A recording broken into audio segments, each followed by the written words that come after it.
Hello students. Hello students. Welcome to Trunkie Academy. Uh, now, now today is the another class and with another topic. Okay. And yesterday we were studying about the natural resources, and with regard to that we studied about the air. Okay. Atmosphere, air, and importance of the air, and what are the different composition of air. Okay. Now.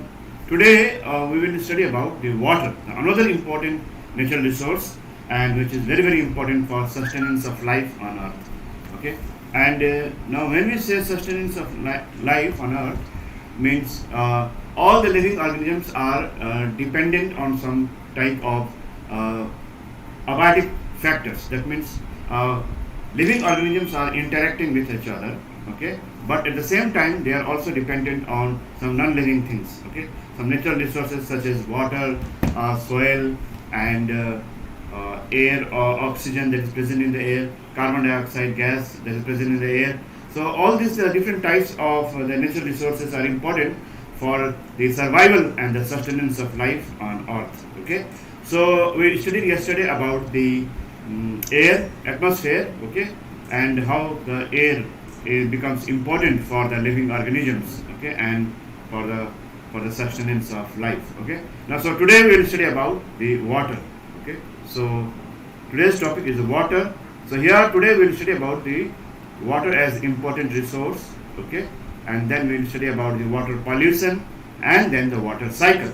Okay, how is water being that water cycle takes place in our planet Earth. Okay, so first we will start with the water, and what is you know that the our planet Earth is comprising of about 75%, 70 to 75% of water, and only 25% is the land mass, or even the land area. Okay, and we have got big oceans. Okay, like Pacific oceans, Indian Ocean, okay, Atlantic oceans. Okay, so all these oceans are constituting mainly for the water bodies and water in our planet Earth. Okay, so apart from these oceans, there are some other water bodies also they contribute, like the streams, river, ponds, polar ice caps also, and the what we call it, the water vapor. So all this, okay, oceans, seas, oceans, okay, streams, lakes, ponds, and polar ice caps, and also water vapor, they all together constitute to form the hydrosphere. Okay, so that is it. So first we'll write what is hydrosphere. So hydrosphere. No. The oceans, rivers, streams, lakes,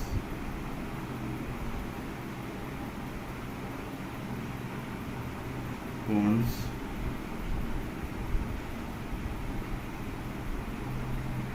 pools,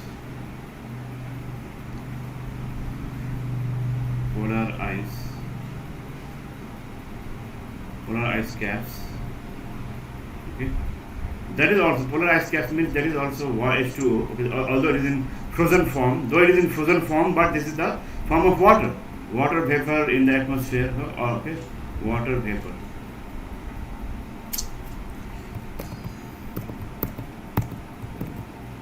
Water vapor form hydrosphere.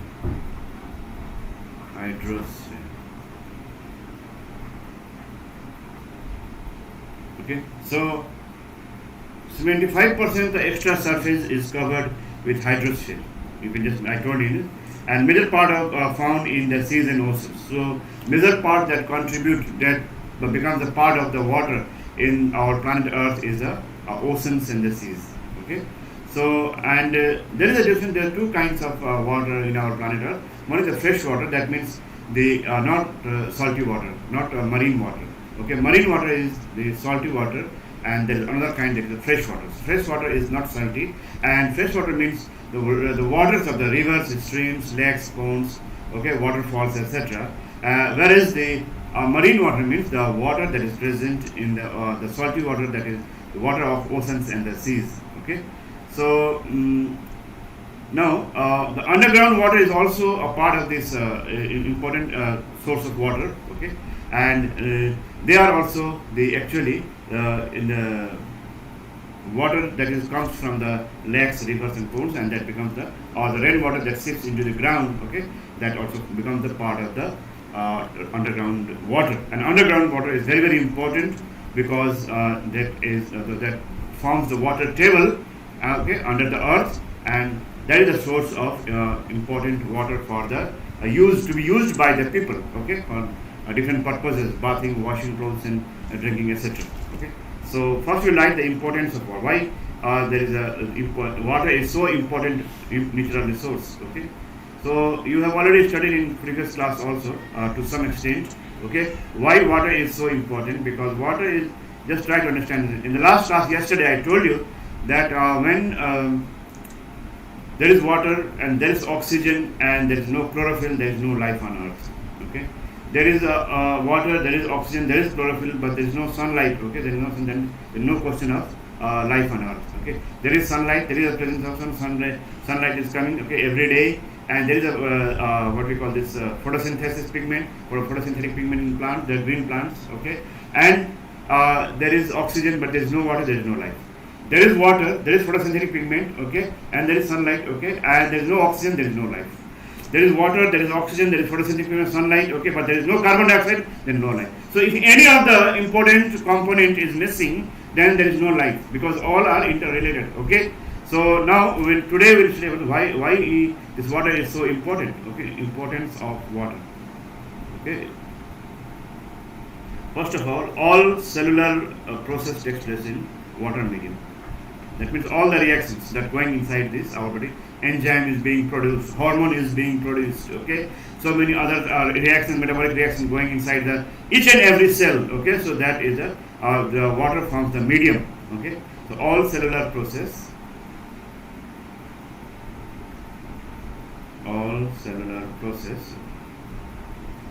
takes place in water medium. Takes place in water medium. Okay, now all reactions that takes place within our body, all reactions that takes place within our body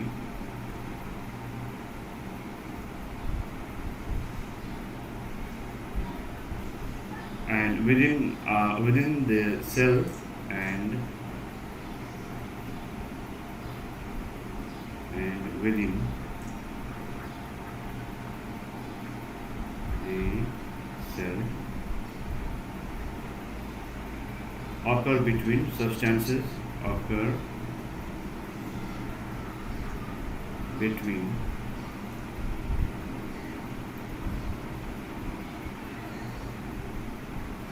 substances that are dissolved in water, that are dissolved in water.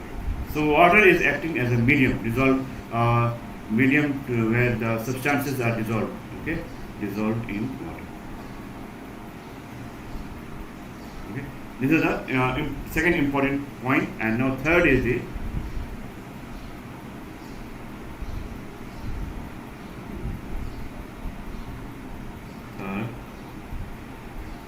substances are also transported, because we know that in case of the transportation in plants, we know that different substances, mineral nutrients are transported that dissolve in water. Okay, so substances are transported from one part to another.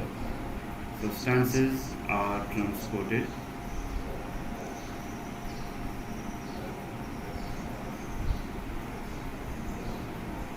from one part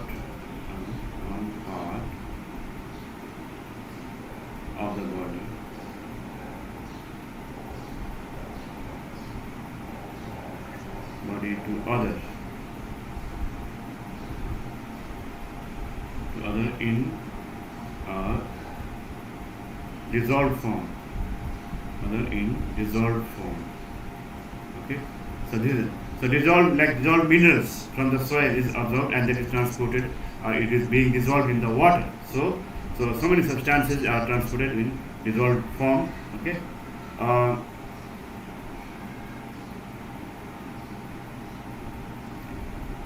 Then we have, these are the important points. Apart from that, another important point is terrestrial form, life forms require water, fresh water, because the body cannot tolerate high quantity of salt in the body. Okay, so terrestrial form of life, terrestrial life forms, terrestrial animal plants, they require water. Terrestrial life forms require fresh water. Okay, fresh water without salt, fresh water, because body cannot tolerate, because there is requirement of salt also. Okay, but at the same time body cannot tolerate high quantity of the salt, so to dilute that and to dissolve, tolerate high salt concentration. Okay, so or that means to get rid of high amount of dissolved salt, to get rid of high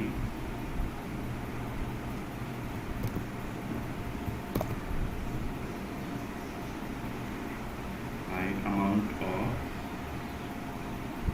of salt. Okay.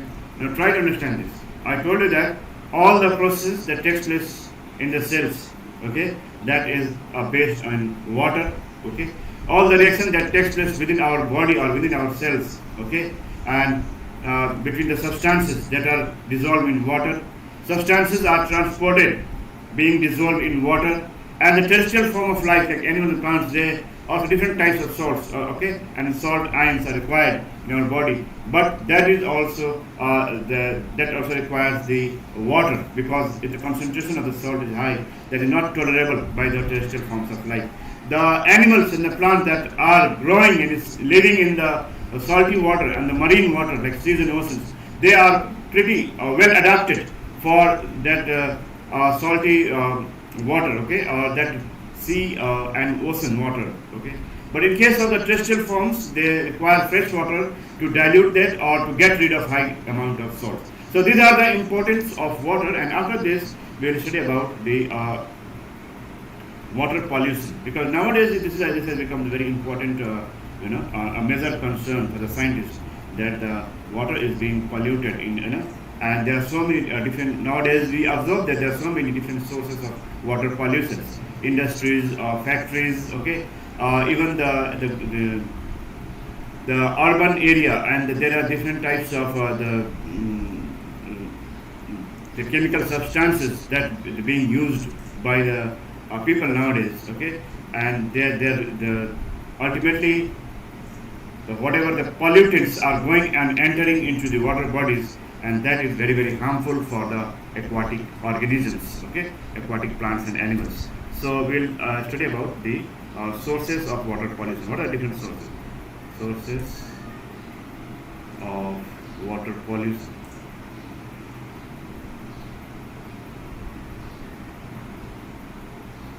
Okay. First is the sewage. Number one is the sewage. Okay.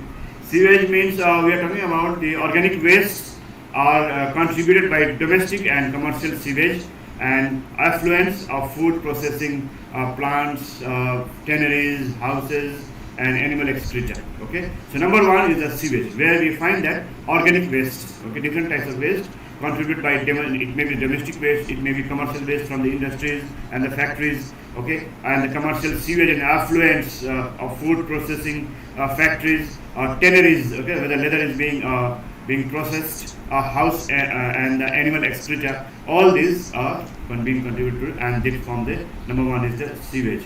Okay, so I'll just make one point. This is the from the from house,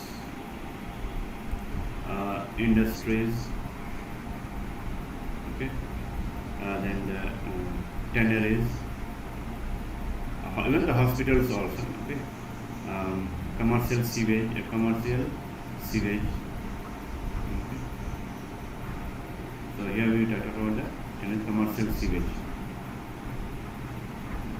So all this contributes to sewage. Now number two is the industrial waste. When we say industrial waste, we are particularly talking about the type of waste that is directly being released into the water bodies. Okay, some of the industries, they are built at the bank of the river or at the bank of the some water bodies, and they are releasing their some waste, okay, the chemicals directly into the water bodies, and that is causing the water pollution.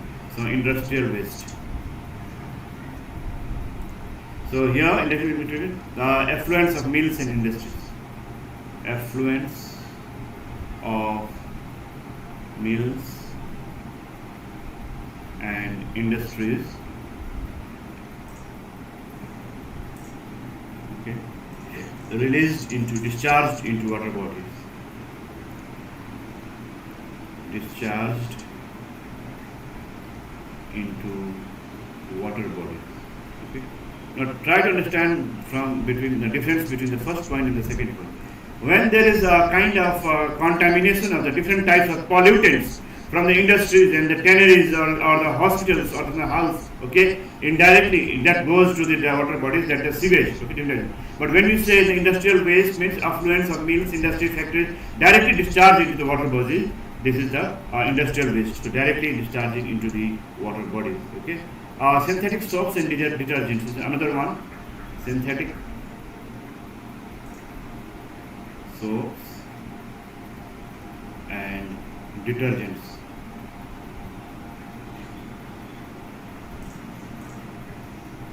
Okay, discharged. So we know that in every house there is a use of some kind of detergents. Okay, soap for washing clothes. Okay, or there are different types of soaps being used for different purposes. Okay, bathing soaps and washing soaps. Okay, and the detergents for washing clothes. So all these are also contributing to the water pollution. Okay, then the number four is the fertilizers. Okay, different types of fertilizers, chemical fertilizers, which are being used nowadays, and that is the that also contribute to the water pollution. Okay, leakage of petroleum. Okay, sometimes when there is the oil drilling, okay, or the ships are being the ships that carry the oils, okay, and if there is oil spillage, that also contribute to the what we call this water pollution. So leakage of petroleum. Leakage of petroleum. So it may be also petroleum when we say oil is it includes oil spills in the water, in the oceans. Okay, okay, or you can say during drilling and shipping operation, during drilling. Okay, so now another is the rain. Okay. So these are the not 5 points we will consider. That is the number one is the sewage. Okay, from the house or tanneries or other sources like hospitals. Okay, then industrial waste. Okay, that is directly the effluents are directly being discharged into the water bodies.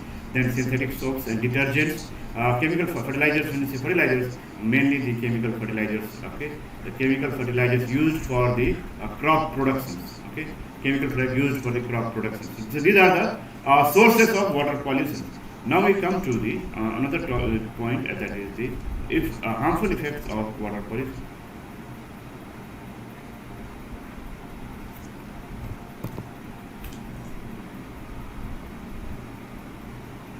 Harmful effects of water volumes. Okay. First is the harmful disease. First, number one is the harmful disease. Human disease, okay, or harmful human disease. Harmful human disease. Okay. Number one, pathogens like virus, okay, pathogens like virus, bacteria, fungi, protozoa, etc. Protozoa, etc. are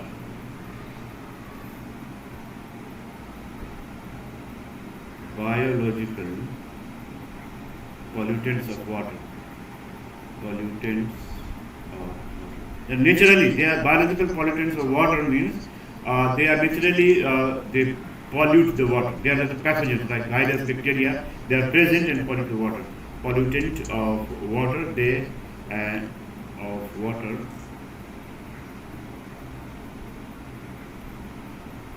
They cause typhoid, cholera. So they are present in the polluted water, and normally if the water is polluted, there is a high chance that these different types of pathogens are present in that water. So cholera,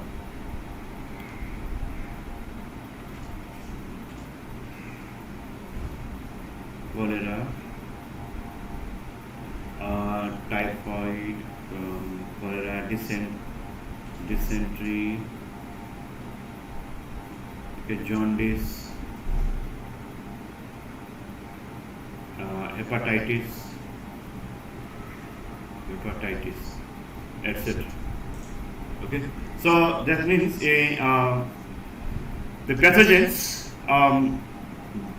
which are causing disease in the human body, okay, that are present in the polluted water and then easily find their way into the, because there is a natural process, okay, where the water is polluted, it is full of effluents and it is a sewage is there or some kind of other pollutants are present in the water. There is a very high chances that different kinds of virus, bacteria, fungi and protozoa may be present that causes some different human diseases. So this is the one point that is harmful. Okay. Now secondly,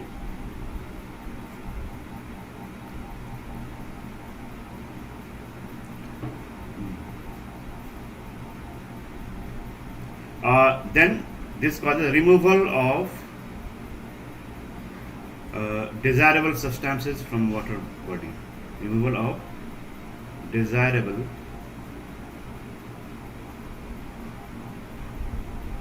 substances from water bodies. Okay, this is another harmful effect. There are some important things that needs to be the important constituents of the water bodies. Okay, in the water there has to be present. Okay, so due to pollution, what happens? So important components or important elements that substances that should be present in the water, that is removed. That becomes missing. Okay, so there is another disadvantage. So what happens with the increase of organic matter? This is very important for the exam and important concept for the higher classes also when you go to it. So with the increase in the amount, with the increase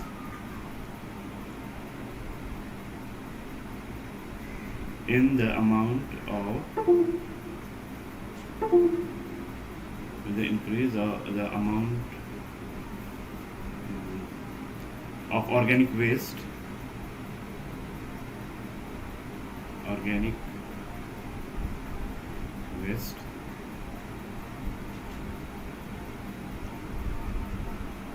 okay, so the bacteria multiply,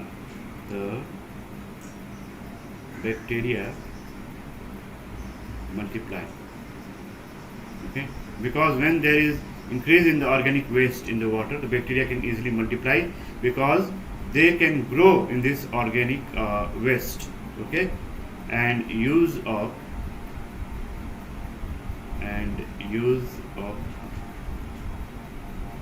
the available oxygen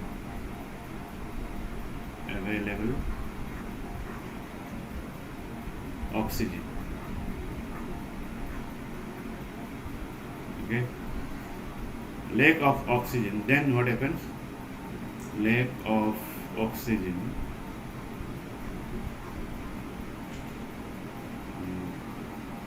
kill fish and other aquatic animals and other animals. Okay. Now try to understand this. What happens? There are organic waste in the water. Okay, so these organic waste are very much suitable for growth of bacteria. Bacteria then multiply very rapidly. Okay, they grow because there is organic waste, food for them. Okay, for their growth. So when there is the bacteria are growing, okay, and that decaying or the organic waste, they are using up the oxygen. Okay, they are using up the oxygen, and when this whole oxygen, the large quantity of oxygen is being used, and there is been no oxygen or there is scarcity or lack of oxygen in the water, then it will be difficult for the other animals, aquatic animals like fish and other animals, for their respiration, and they are actually died because of the lack of oxygen. They are died. So what happens now? Then this is called the BOD, biological. Then there will be biological oxygen demand, which is termed in abbreviation.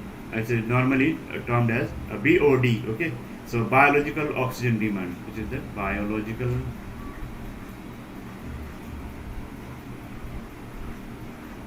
oxygen demand. Okay, so what is this? It indicates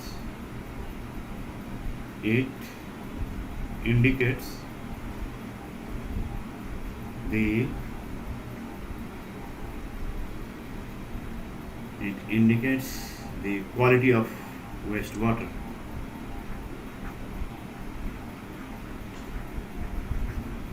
Quality of biological oxygen demand means wastewater. Quality of waste water. Okay. Now, now the definition. It refers to it refers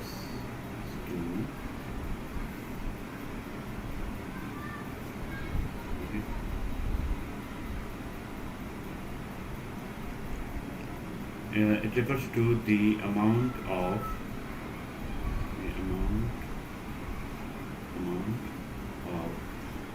dissolved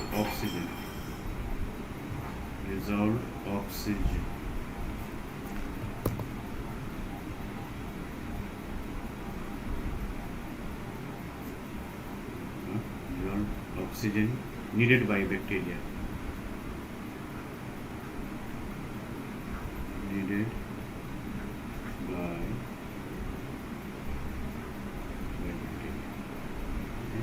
In decomposing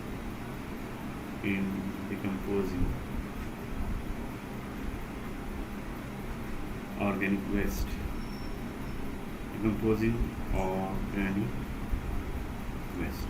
And this organic waste, always the decomposition takes place with the help of decomposers, that is bacteria, isn't it? So this BOD or biological oxygen demand refers to the amount of dissolved oxygen in water needed by bacteria in decomposing organic waste, okay, present in water.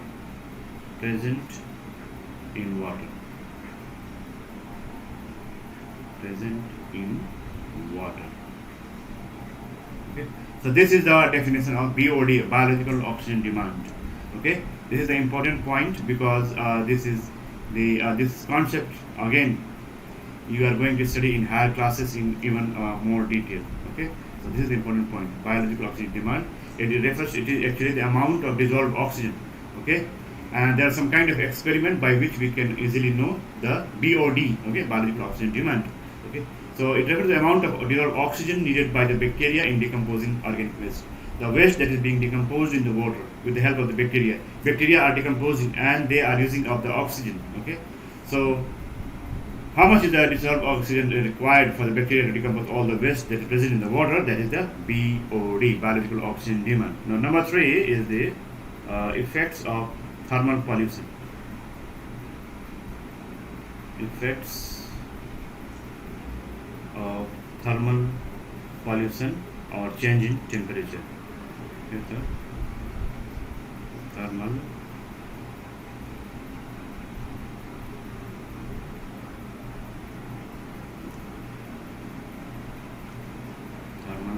pollution or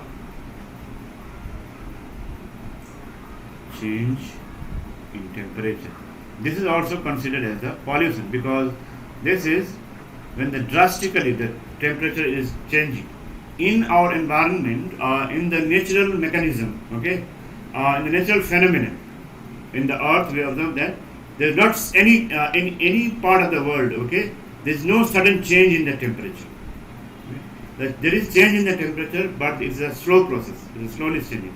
Sometimes it will be a little faster, but not suddenly. It will not abruptly. Okay, like sometimes it's a very hot some kind of liquid. Okay, that comes out as a waste from some industry and directly put into the water. Okay, discharged into the water. So that is going to increase the temperature of the water. Okay, in that vicinity, abruptly very high. So that is the very harmful effect for the aquatic animals and aquatic plants that are growing in the that water bodies. Okay, so aquatic organisms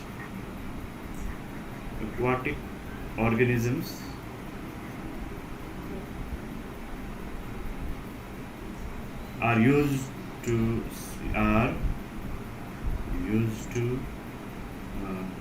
or adapted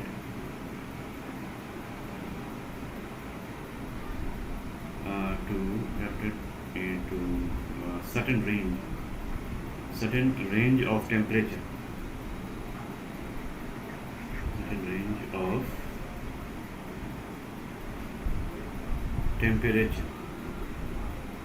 Okay. Sudden marked change.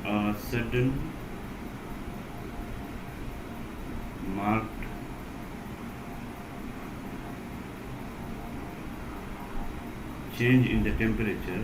Change in the temperature would be dangerous.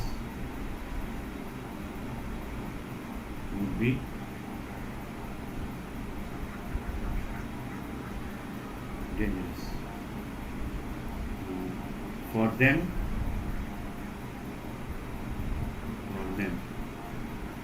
Okay, that is it affects breeding of aquatic animals.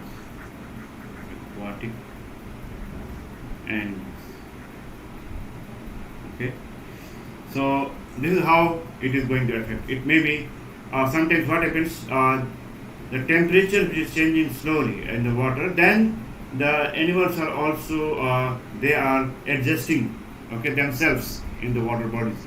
But if there is sudden change, okay, abruptly there is change of like 15 to 20 degrees Celsius. So that is going to definitely harm, and that will be very harmful for the aquatic organisms living in the water bodies. Okay, so this is another way of harmful. This is another harmful effects. Okay, and then is the destruction of useful microorganisms. Okay, this destruction of useful microorganisms. Okay, some chemicals are released. Okay, some harmful substances are released in the water bodies. They are directly or indirectly kill the microorganisms. Okay, so that is another reason, destruction of microorganisms. This is the another point. Okay. So this we are talking about how the water pollution is going to affect. The first we saw that there is the it causes the human it affects human disease, like it increases the chances of human disease, because when there is when water is polluted, okay, the pathogens, different kinds of pathogens, virus, bacteria, fungi, protozoa, okay, these pathogens are increased in the number, okay, and there is a very high chances that these pathogens will be present in that particular water bodies, okay, because they grow in the polluted water. They this is the best place for them, and they can grow in high quantity, in a high number, and they may cause the different diseases like typhoid, cholera, dysentery, jaundice, hepatitis. Okay, so this is the first harmful the effects. Second one we discussed that removal of desirable substances. Okay, when the, like for example, oxygen becomes very less. Okay, or oxygen is a very negligible amount in the ground. So because of the bacteria that is growing in the organic waste, and they are using, while growing, they are using the oxygen from the water. So that is called the biological oxygen demand. The demand for the oxygen is increased because there is the oxygen is being used to decompose the organic waste that is present in the water. Okay. So definition is, it refers to the amount of dissolved oxygen needed by the bacteria in decomposing organic waste that is present in the water. Okay. So this is called biological oxygen demand. And then the effects of thermal pressure. I told you just now that when suddenly the temperature is very high, then sometimes what happens that the very cold water, okay, or very hot water is released or discharged into the water bodies. That is going to harm the aquatic life, or the life of the aquatic organisms. Okay, so that is also a harmful effects. And then the destruction of useful microorganisms. There are some microorganisms that play a very important role to be, being the part of the aquatic environment. Okay, they are maintaining the balance of the environment. But if some kind of pollutants are present in the water, they are killed. Okay, and that is a very harmful effect, and that causes a kind of disbalance. Okay, in the natural ecosystem of the water body. So that is another harmful effect. So this causing disbalance by killing the microorganisms that is present in the water body. So these are the harmful effects. Now we'll come to the another point, that is the water cycle. So when this water cycle means, it is a part of the biogeochemical cycles, and here water cycle, we know that the process in which water evaporates and then it condenses, okay, forms the clouds, okay, and condenses to water and changes into liquid water and then falls down as a rain. Okay, that is, okay, if this continues as the cycle, this is the water cycle.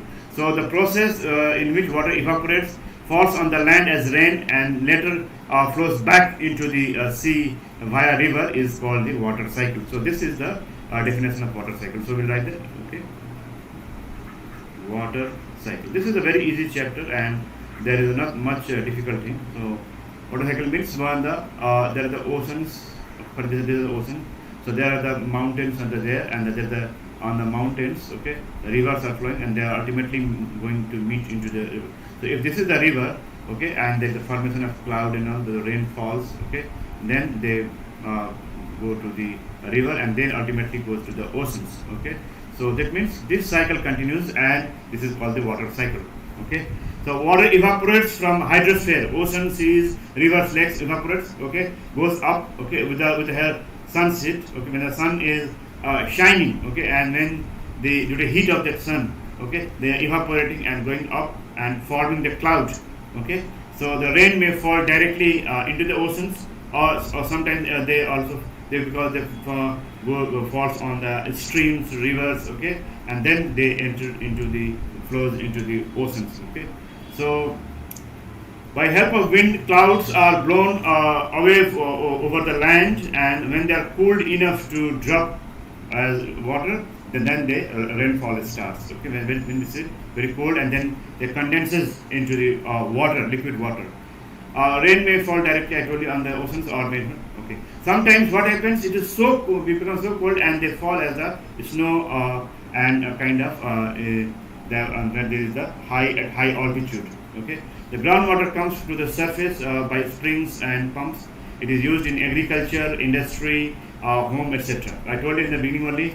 The underground water are the important because this water table plays an important role for by which we are using the water for different purposes. Okay, so groundwater comes to the surface with the help of the pumps. Okay, or with the springs. Okay, natural springs, and these water are used for agriculture, industry, home. Water then evaporates into the atmosphere, and then again it falls down as the rain, snow. Okay, and water vapor added by the evaporation to the atmosphere again forms a cloud. Okay, so this cycle is continuing, and thus the water cycle. So this is very simple that already we have studied in the previous classes also to some extent, and you already have the idea that what is the importance of water and what is water cycle. So water is very one of the important natural resource for living organisms. Okay, for survival of living organism and sustenance of life on earth. Okay, so whenever we are using water, we must be very careful and cautious that whether we should not use extra, or we should not waste the water, and also we should try to prevent the pollution of water. Two things: one point, that we should not use extra water more than the required. We should not waste the water. Okay, and second is we should try as much as possible to prevent the water pollution. Okay, so these are the topic. This was all about the water and water pollution and water cycle. Okay. Now after this class, I will send you the DPP that you will download and solve and send back to us for evaluation. Okay. So thank you for joining and listening today. And tomorrow again we will meet with another topic at the same time. Okay. Till then, goodbye. Thank you.